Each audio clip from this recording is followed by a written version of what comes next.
Kayode will be telling us the ones to watch in this game of chess on Sports News.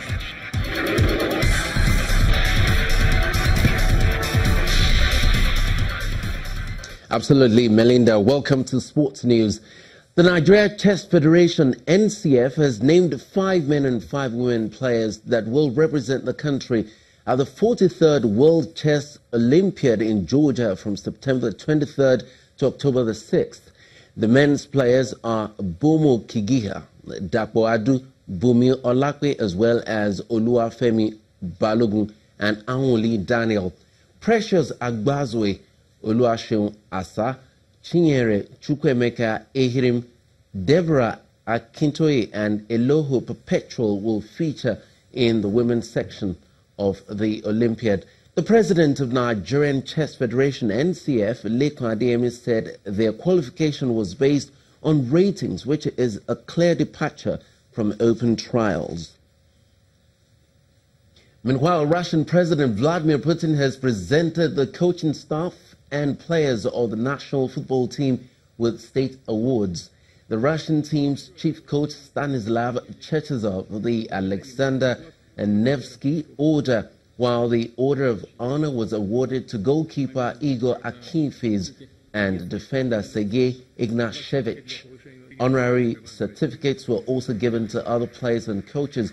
President Putin asked the players to, quote, keep the fighting spirit for the upcoming events.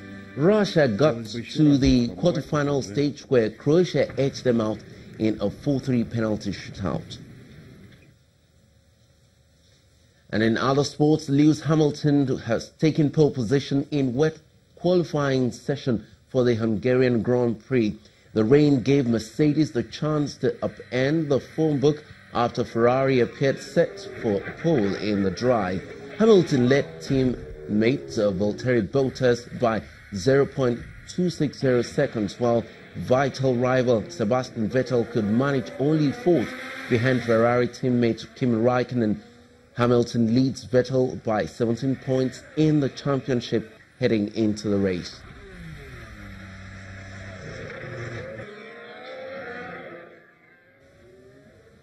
And Leonardo Zmeyer's reign at the German Open continues after battling into his 3rd final in 5 years.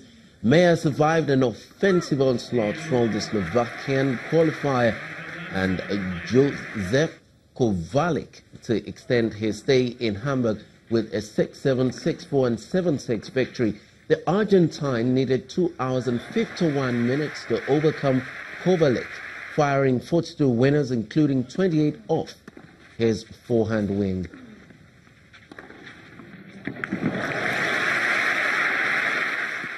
That's all on Sports News. Melinda will be with you in just a moment.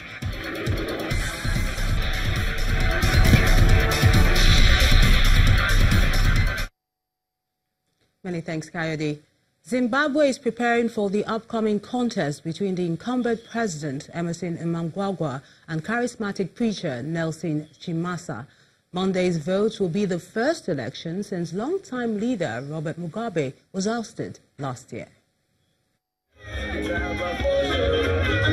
It's the final rally before a crunch presidential election in Zimbabwe.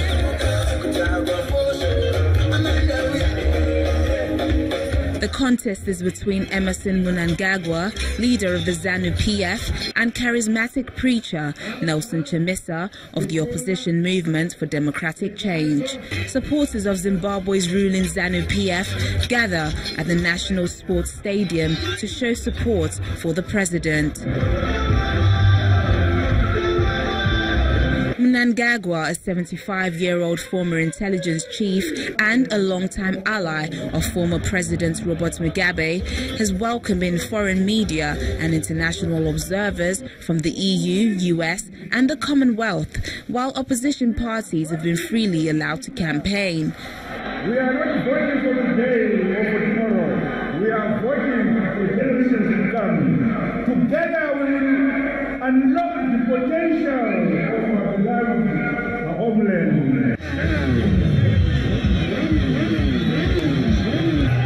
For 44-year-old Chamisa, Zimbabwe's youngest ever presidential candidate, has been unable to keep the MDC united after winning a bitter leadership contest when the party's founder, Morgan Tsvangirai, died of cancer in February. Yet, he has surprised many with the speed at which he has gained public support, winning over the youth and unemployed voters who are unhappy with the decade of ZANU-PF rule. If we miss our opportunity on Monday, we are doomed for life. I want to support Nelson Chamisa because we need change. We have suffered enough. Here in Zimbabwe, we don't have cash. We are buying cash. Plus, we are hungry. We don't have food. Children are not going to school because of money.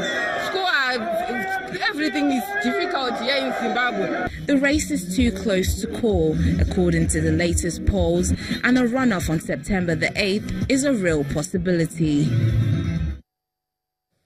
A raging wildfire in Northern California has killed 2 firefighters and forced thousands to flee their homes.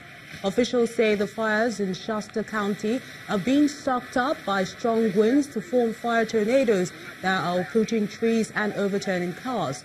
Firefighters are battling the blaze, which is only 5% contained so far. The wildfire, which has been named the Car Fire, began on Monday and has scorched over 48,000 hectares of land. And the main news again. People displaced as a result of attacks by suspected herdsmen in Benue State today embarked on a journey back to their ancestral homes from neighboring Nasarawa State, where they had been taking refuge for months.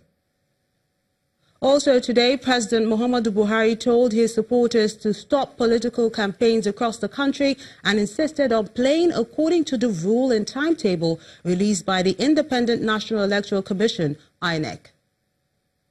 And 2 firefighters were today killed as a raging wildfire in Northern California forced thousands to flee their homes. And that's the news at 10 tonight. Thank you so much for watching. I'm Melinda Akinwami.